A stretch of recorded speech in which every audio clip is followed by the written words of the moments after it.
अध्यात्माची गोडी लागते. हळूहळू आपलं मन स्थिर होण्याकडे वळतं.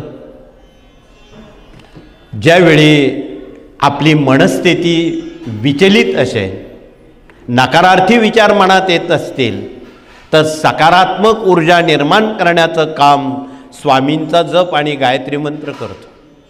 इथे अनेक दुःखी लोक येतात नकारार्थी विचार घेऊन, पण इथे यज्ञभूमीमध्ये 24 तास दिवस रात्र सकारात्मक ऊर्जा निर्मितीचं काम चालू असतं. सायन्समधून बोलायचं झालं तर निगेटिव्ह ऊर्जा आपणाला घालवायची असेल आणि पॉझिटिव्ह ऊर्जा जनरेट करायची असेल, यज्ञाशिवाय ती अशक्य आहे. म्हणून आपणाला यज्ञ या का करावे लागतात? इथे फी दक्षिणा नाही.